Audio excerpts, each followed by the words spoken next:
할렐루야. 오늘 하나님의 말씀을 보겠습니다. 오늘 하나님의 말씀은 히브리서 10장 19절부터 25절까지 인정받고 격려하며 라고 하는 제목입니다. 우리가 아는 레오나르도 다빈치는 인류 역사상 가장 뛰어난 업적을 남긴 분 중에 하나입니다. 그것도 특정 분야에만 아니라 여러 분야에 걸쳐서 업적을 남겼는데, 그 중에 우리가 아는 모나리자, 이 모나리자는 밀레 만종과 함께 이 미술 역사의 최고라고 하는 걸작품을 남겼습니다. 그가 또 스케치한 그 비행기 그 모양대로 오늘날 하늘을 날 수 있는 비행기를 우리가 결정적인 아이디어를 제공한 것을 우리는 생각할 수 있다는 겁니다. 또 그 당시 천동수를 뒤집고 지구가 태양을 중심으로 해서 돈다는 지동설을 주장하기도 했습니다. 또 그는 더불어 인체의 비밀을 밝혀내기 위한 연구에 몰두한 의학자이기도 합니다. 과감한 실험 정신으로 새로운 물건을 만들어낸 발명가이기도 하고, 그가 스케치한 자전거, 그 자전거가 오늘 그 모양 그대로 체인을 달린 그 자전거의 모양하고 거의 비슷하다고 그러잖아요. 치밀하게 계산된 잠수함 설계도 수많은 해양학자들에게 큰 영향을 끼쳤다는 거잖아요. 다방면으로. 그런데 이 다방면으로 업적을 남긴 레오나르도 다빈치는 어렸을 때 고아였잖아요. 그래서 밖에 나가고 꺼려하는, 그리고 이 엉뚱한 실수를 저지르는 철부지. 그래서 이 밖을 나가기 싫어할 때마다 그 할머니가 밖으로 나가는 어린 다빈치를 향해서 귓속말로 그렇게 얘기를 했다고 그러죠. 너는 무엇이든지 할 수 있어. 할머니는 너를 믿는다. 이 이야기를, 너는 무엇이든지 할 수 있어. 이 할머니는 너를 믿는다. 그 할머니가 돌아가실 때까지 하루도 빠짐없이 그 이야기를 다빈치에게 들려줬다는 얘기예요. 그 소리를 듣고 자란 다빈치가 이런 세계에 위대한 공헌을 남길 수 있었다는 겁니다. 격려는 대단한 힘을 가지고 있어요. 위로는 위대한 힘을 가지고 있습니다. 마음 미움을 녹이고 사랑과 용서를 만들어내는 힘은 이 한마디의 격려와 단 한마디의 위로 속에 있다는 사실이에요. 신학자였던 윌리엄 마클리라는 분이 이런 이야기를 했습니다. 인간 최상의 의무 중 하나는 격려의 의무입니다. 다른 사람의 정열에 찬물을 끼얹기는 쉽습니다. 다른 사람을 절망시키기는 훨씬 쉽습니다. 이 세계는 다른 사람을 좌절시키는 사람들로 가득합니다. 그러나 우리는 서로 격려해야 할 그리스도인으로서의 의무를 가지고 있습니다. 많은 경우에 한마디의 칭찬이나 감사나 상급이나 격려의 말로도 그 사람을 일으켜 세우기에 충분합니다. 이 이야기를 했습니다. 폴 트루니에의 고독이라고 하는 책이 있습니다. 고독으로부터의 도피라는 책 서두에 보면 이런 이야기가 실려 있습니다. 스위스 제네바 국제복지관에 책임자의 비서로 일하고 있는 미모의 여성이 있었습니다. 이 미모의 여성은 일을 다 마치고 그리고 자기의 빈집 아파트로 가서 잠잘 때는 반드시 마지막 뉴스, 마지막 잠자리에 들 때까지 이 방송 마감 시간에 아나운서가 하는 이야기를 꼭 듣고 잤다고 그러잖아요. 그 마지막 인사가 대단한 인사는 아닙니다. 그 마지막 인사가 뭐냐면 여러분 이 밤도 좋은 밤 되시기를 바랍니다. 굿나잇. 그 말 한마디 듣기 위해서 그는 퇴근하고 집에 돌아와서 마지막 앵커가 마지막 말을 남길 때까지 기다렸다가 그 말을 듣고서야 잠자리에 든다는 거예요. 왜냐하면 그가 이 국제복지기관에서 일하는데 모든 사람들이 다 사무적으로만 대해주는 거예요. 사무적인 말투로만 이야기해 주는 거예요. 인간적인 말, 사적인 말, 공감이 가는 말, 다정한 말, 이런 말을 듣고 싶어 하는데 그 누구도 그 이야기를 해주지 않았다는 거예요. 사무적인 말만, 공적인 말만. 그러니까 이 미모의 비서가 그런 달콤한 말에 그 인간적인 말을 기대했다는 거잖아요. 그래서 마지막 앵커가 이야기하는 좋은 밤 되시길 바랍니다. 굿나잇. 이 말을 듣고 잔다는 거잖아요. 두루니에 박사는 이 말을 하면서 오늘날 많은 사람들이 이런 병에 걸려 있다는 거예요. 따뜻한 인간적인 말 한마디에 목말라 있고 격려와 위로와 칭찬에 허기져 있다는 거예요.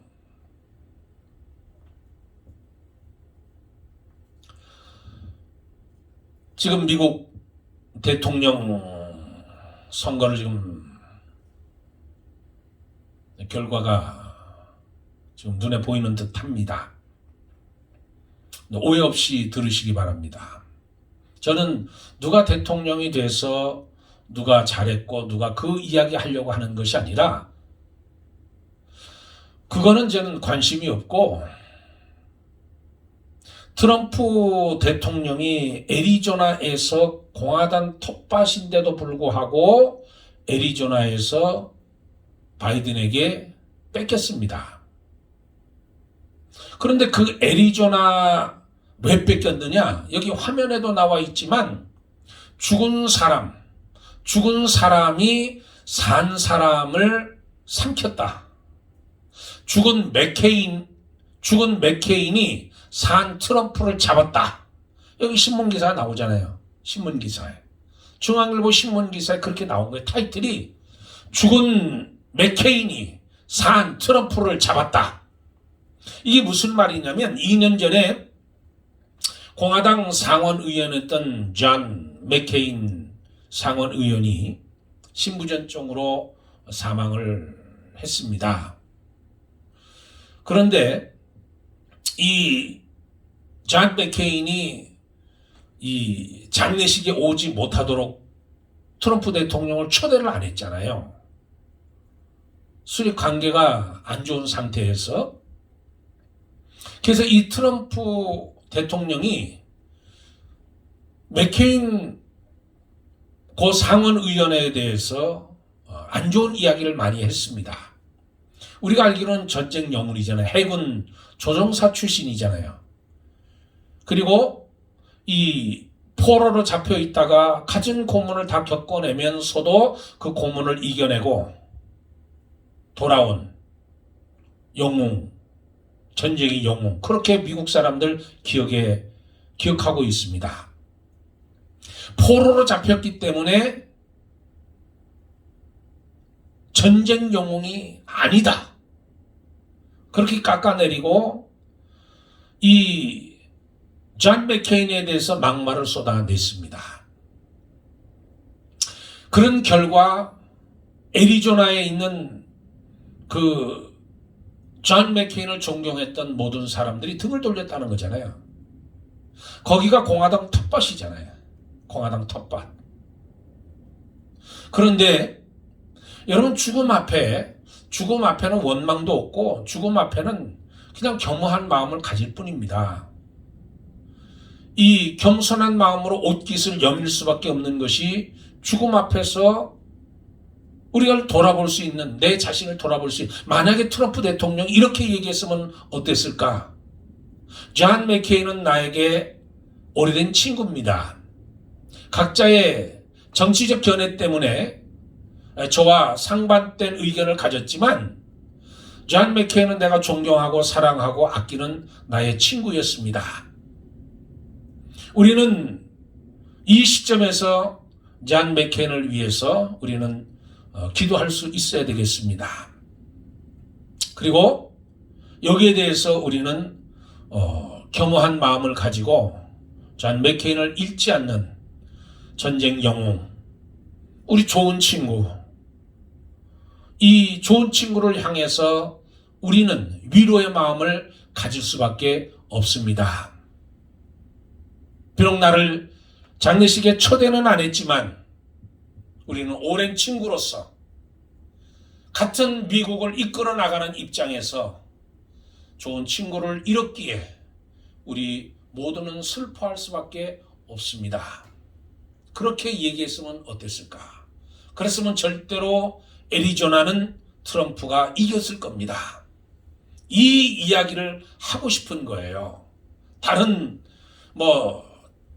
투표에 누가 이기고 누가 지고 그것이 아니라 그 말 한마디 격려를 하고 죽음 앞에 애도하는 그런 모습을 보였다면 트럼프는 그 애리조나를 지켰을 겁니다.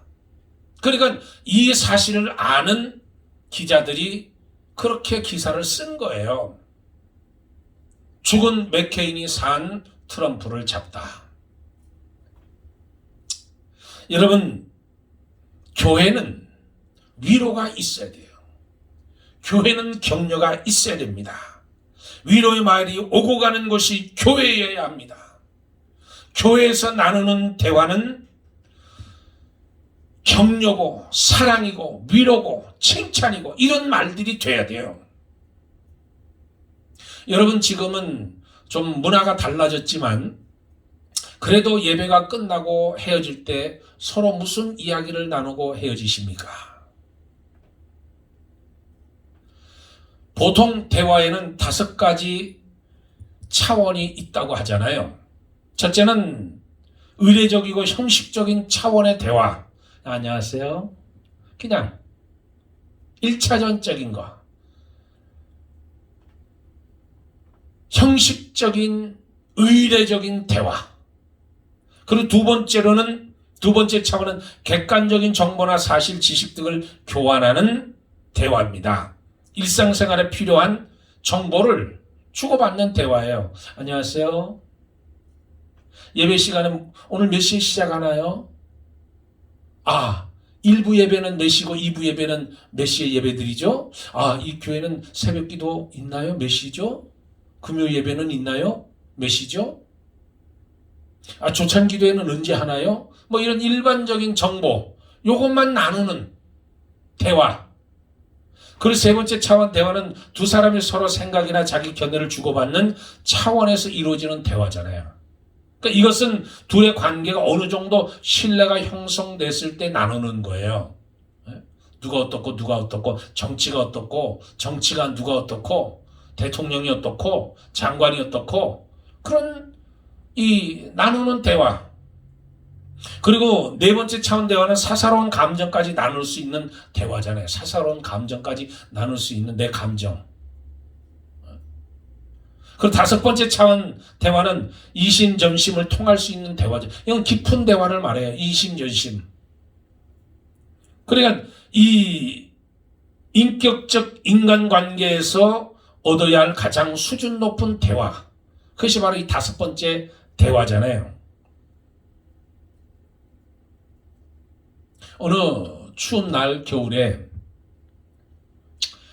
이 한 청년이 낡은 헛간에서 자동차를 발명한다고 연구에 몰두했습니다.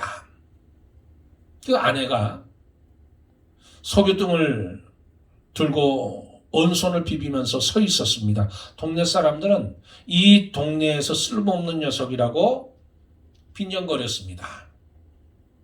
청년은 몇 번이나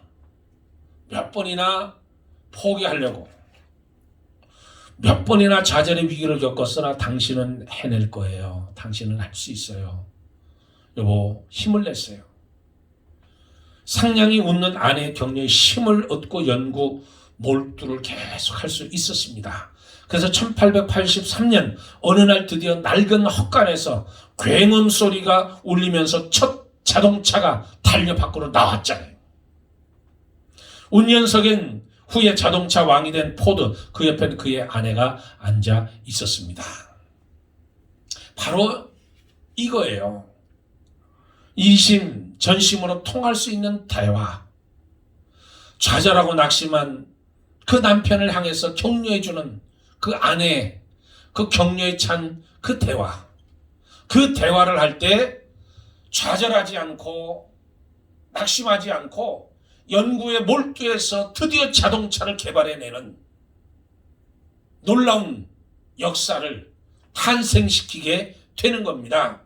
성도의 교제는 오늘 성경 말씀처럼 서로 돌아보아 격려하는 데서 아름다워지기 때문에 서로 격려하는 거예요. 서로 인정해주고 이심전심으로 통할 수 있는 성도의 격려와 위로는 보배입니다.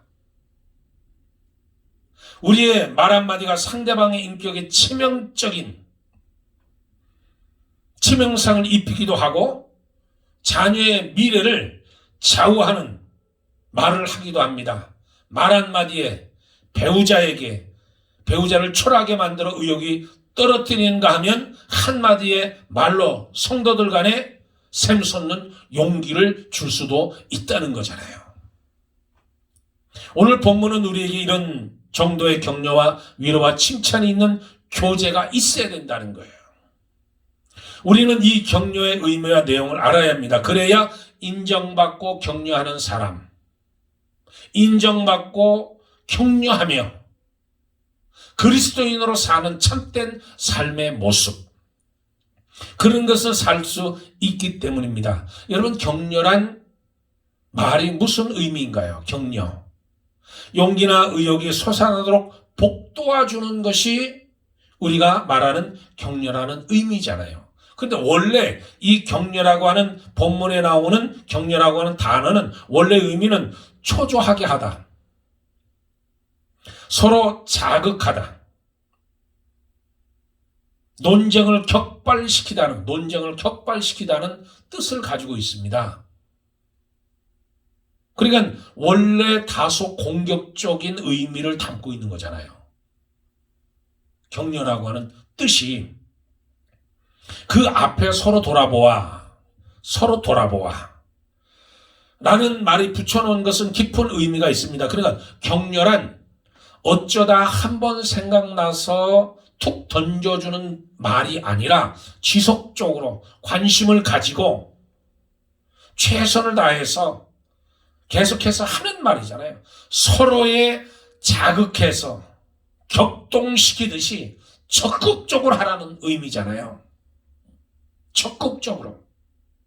격려가 중심이 되어 피차 위로의 말이 그립고 격려의 손길이 기다려지게 하라는 거잖아요. 또 하나 성경에 위로자라는 뜻을 가진 보혜사라는 단어가 있습니다. 격려란 보혜사 성령이에요. 그 의미를 담고 있습니다. 성령이 부르심을 받아 곁에 서 계신 분이 성령이잖아요. 그 우리 곁에 서서 위로하고 기다리고 있는 분이 성령님이라는 거잖아요. 바로 격려가 성령의 특성이라는 말이에요. 그러니까 이 생각해보세요. 격려하려면 우선 같이 있어야 돼. 내가 말을 하려면 격려해 주려면 같이 있어야 돼. 붙어 있어야 되잖아요. 함께 있어야 되잖아요. 내 앞에 있어야 되잖아요. 슬픔을 당한 사람, 억울한 일을 당한 사람, 마음속에 고통을 당하고 있는 사람과 같이 있어주면서 그 마음에 위로를 주고 그 마음에 격려를 주고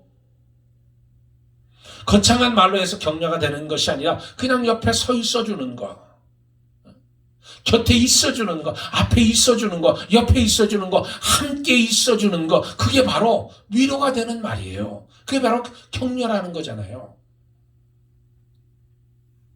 마음만 같이 있어주는 것으로 충분할 때가 있습니다. 한 걸음 더 나가서 이 격려, 잘못하면 욥의 친구처럼 되어버려요. 욥의 친구처럼. 욥이 고난을 당할 때 욥의 친구들이 찾아와서 위로해 주잖아요. 위로해 준답시고 정죄하잖아요. 회개하라. 하나님은 죄 없는 사람을 치시지 못하는 분이라. 네가 고난 당하는 것은 하나님께 범죄했기 때문이라고 회개하라고 그러잖아요. 그러니까 섣부른 말을 건네는 것보다 같이 옆에서 위로해주고 같이 있어주는 것만으로도 마음이 통하는 위로, 격려. 격려는 서로를 자극할 줄 아는 것입니다. 좋은 의미의 자극, 서로가 서로의 성숙을 도와주는 자극, 그것이 필요하다는 거예요. 그러면 우리의 격려는 언제나 온전한 믿음으로 하나님을 바라보고 주님 앞에 나아가도록 피차 격려하는 것이 필요합니다. 그래서 우리가 보려고 하는 것은 이 하나님 은혜 가운데 우리가 첫째로 보려고 하는 내용이 있습니다. 그 첫째가 믿음에 대한 격려잖아요. 믿음에 대한 격려. 22절에 믿음에 대한 격려. 우리가 마음에 뿌림을 받아 악한 양심으로부터 벗어나고 몸은 맑은 물로 씻음을 받았으니 참 마음과 온전한 믿음으로 하나님께 나아가자. 참 마음과 온전한 믿음으로 하나님께 나아가자.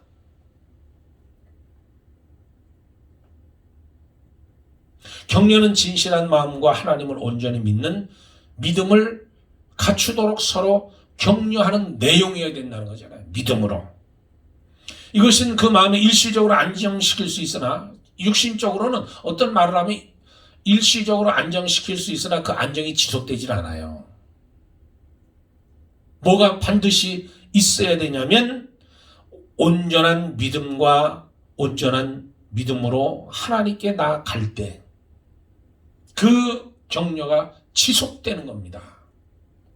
두 번째로는 소망에 대한 격려입니다. 23절에 소망에 대한 격려. 23절 또 약속하신 이는 믿부시니 우리가 믿는 도리의 소망을 움직이지 말며 굳게 잡고 도리의 소망을 굳게 잡으라는 거죠. 그러니까 소망에 대한 격려잖아요. 우리는 성경을 통해서 주께서 약속하신 수많은 언약을 보게 됩니다. 하지만 살아가다가 어려움이 생기면 그 소망이 자꾸 흔들리고 누구나 그래서 그럴 때 소경은 소망을 보지 못하는 사람은 그 소망을 볼 수 있게 하시는 것이 격려예요. 소망을 볼 수 없을 때 포기하는 것이 격려잖아요. 내가 이럴 줄 알았어. 너 하는 꼴을 봐서 꼭 망하게 생겼다. 너 잘 망했어. 이제 구제불능이지 뭐. 저 꼴이 저게 뭐냐 저게. 여러분 그렇게 이야기하는 게 아니에요. 끝까지 믿어주는 거, 위로해주는 거. 어려워서 사방을 볼 겨를이 없는 사람에게 소망을 볼 수 있게, 소망을 굳게 잡을 수 있게 이끌어주는 사람, 그런 사람이 되어야 된다는 거잖아요. 격려와 칭찬은 삶의 활력소가 됩니다. 이 화학을 전공하는 한 학생이 중간고사 시험을 보게 됐어요. 시험 문제는 석탄으로 알코올을 얻는 방법을 쓰라. 석탄으로 알코올을 얻는 방법에 대해서 쓰라. 논하라. 이게 문제예요. 그 학생은 아무리 생각을 짜내도 정답을 알 수가 없어요. 이 화학 공식이나 부호도 떠오르지 않고 답을 쓸 수가 없는 거예요. 그래서 생각다 못해 이렇게 답을 썼습니다. 석탄을 팔아서 알코올을 사면 됩니다. 석탄을 팔아서 알코올을 사면 됩니다. 그렇게 답안을 써서 냈어요. 담당 교수로부터 호되게 꾸지람을 들을 줄 알았습니다. 그런데 그 담당 교수가 그 학생을 불렀습니다. 그리고 담당 교수가 그 학생을 불러서 이렇게 이야기를 했습니다. 너는 석탄으로 알코올을 얻는 가장 손쉬운 방법을 찾아냈구나. 가장 손쉬운 방법. 석탄을 팔아서 알코올을 사면 될 거 아니에요. 그렇게 격려해 줬다는 거잖아요. 저는 3개월에 한 번씩, 3개월에 한 번씩 병원을 갑니다. 안과를 갑니다. 근데 제 의사가 저 포틀랜드에 있는 안과 의사였습니다. 그 병원에서 이제 프리마리 닥터가 써줘야 돼요. 편지를 보험국에다가. 어쩔 수 없이 이 사람은 포틀랜드에 있는 안과 의사에게 가서 진료를 해야 된다는 것을 리퍼럴을 써줘야 됩니다. 그럼 보험국에서 그것을 보고 어프로브를 내주는 거예요. 근데 그 어프로브를 내줄 때 꼭 4개월만 내주는 거예요. 4개월. 너는 워싱턴주 보험을 가지고 있지만 포틀랜드, 오레곤 가서 보험을 써도 된다. 단 4개월 동안 언제부터 언제까지. 그걸 해줘요. 그럼 그걸 이제 허락을 받고 제가 병원에 가서 이제 3개월에 한 번씩 안과 이제 눈 검사를 하잖아요. 근데 가면 3개월이 지나서 체크업하고 그 뒤에 또 체크업을 하려면 3개월 되면 또 그걸 또 받아야 되는 거, 허락을. 그러니까 그걸 내가 쫓아다니면서 받아야 되는 거예요. 그러니까 어느 때는 이 미스가 나가지고 그게 안 될 때가 있어요. 그러면 그걸 담당 의사를 찾아가서 담당 의사에게 이거를 해달라, 리퍼를 해달라, 쫓아가서 그걸 하고 그 다음에 보험 그 허락이 떨어질 때까지 기다렸다가 또 어포인트먼트 잡아가지고 또 체크업하고 얼마나 신명이 괴로운지 몰라요. 화도 나고 때로는. 근데 어느 날 제가 그렇게 진료를 받았던 의사가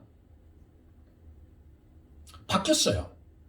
어떻게 바뀌었냐면 제 프리마리 닥터가 이 의사를 바꿔버렸어요. 그리고 병원을 OHSU 오리건 대학 병원 부속 병원 그 병원으로 바꿔버렸어요. 근데 그게 이제 오프로브가 나서 제가 이제 체크업을 하러 갔습니다. 갔는데 체크업을 받고 그리고 나서 이제 그 리셉셔니스트하고 이제 얘기를 하고 다음 어포인트먼트를 잡는데 그리고 나서 어포인트먼트를 잡으면 또 내가 해야 되잖아요, 그걸. 그래서 그 얘기를 했어요. 또 내가 보험 연장을 받아야 되니까 내가 알아서 하겠다 그랬더니 그걸 왜 네가 하냐고 그래요. 그거 다 우리가 하는 거라고 그래. 우리가 하는 거. 그러니까 너는 그냥 어포인트만 날짜에 그냥 와서 눈 검사만 하면 된다는 거예요. 아무 걱정하지 말고 우리가 다 보험국에다 연락하고 네 의사에다가 연락해서 의사한테 리퍼를 받아서 다 그건 우리가 할 일인가. 너는 그냥 와서 체크업만 받으면 된다. 얼마나 친절하게 이야기를 해주는지. 그러니까 지금은 OHSU 분병원이 164가 쪽에 있어요. 가면 얼마나 편한지 몰라요. 자동으로 자기들 다 연장을 하고. 그리고 리셉셔니스트가 얼마나 친절한지 방긋방긋 웃어주면서 기분 좋게 맞아주고 어포인트먼트 잡을 때도 기분 좋게 어포인트먼트 잡아주고. 그러니까 병원 가는 게 신나는 거예요. 신이 나는 거예요. 그게 바로 이 말씀이에요. 약속하신 이는 믿으시니 우리가 믿는 도리의 소망을 갖는 거예요. 소망을. 마지막 세 번째, 사랑에 대한 격려입니다. 24절에 사랑에 대한 격려. 서로 돌아보아 사랑과 선행을 격려하며 왜 사랑의 선행을 따라옵니까? 사랑의 선행이 왜 따라? 선행은 사랑의 구체적으로 표현하는 행동 방법이기 때문에, 구체적으로 표현하는 방법이기 때문에 곧 사랑의 실천이란 말이에요. 사랑하면 상대방이 원하는 것을 들어주게 돼 있어요. 그리고 그가 무엇을 원할까 깊이 생각하면서 채워줘야만 기분이 좋은 거잖아요. 친절해 주는 거예요.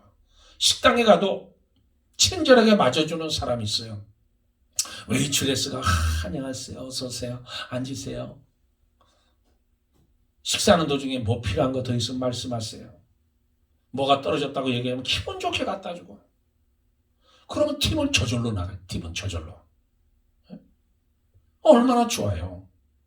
그러니까 신앙적인 격려는 반드시 믿음, 소망, 사랑이 있어야 돼요. 어떤 일과 어떤 사람을 만나더라도 우리는 인정해주고 격려하는 내용이 있어야 되는 거예요. 저와 여러분은 오늘 이 말씀대로 믿음, 소망, 사랑을 가지고 격려하면서 서로 인정해주고 서로 포용해주고 서로 격려해주고 서로 사랑해주고 서로 아껴주는 그 귀한 마음을 갖고 그리스도인답게 그리스도의 영을 가지고 사는 사람답게 우리는 살아야 될 줄 믿습니다. 신앙의 시험이 와서 흔들리는 자에게 진정한 위로, 신앙적 위로가 있어야 되는 것처럼 저와 여러분은 믿음, 소망, 사랑을 가지고 오늘도 소망하며 오늘도 기뻐하며 오늘도 함께 웃는 얼굴로 서로가 서로를 인정하고 섬겨주는 삶을 사시기를 주의 이름으로 축복합니다. 기도하겠습니다. 하나님 아버지, 오늘 말씀처럼 믿음에 대한 격려, 소망에 대한 격려, 사랑에 대한 격려를 가지고 인정받고 격려하며 오늘을 사는 복된 성도들이 될 수 있도록 하나님께서 우리 삶 가운데 역사하여 주시옵소서. 감사하며 우리 주 예수 그리스도 이름 받들어 기도드리옵나이다. 아멘. 할렐루야. 감사합니다. 한 주간도 믿음으로 승리하는 저와 여러분이 되길 주의 이름으로 축복합니다. 할렐루야. 감사합니다.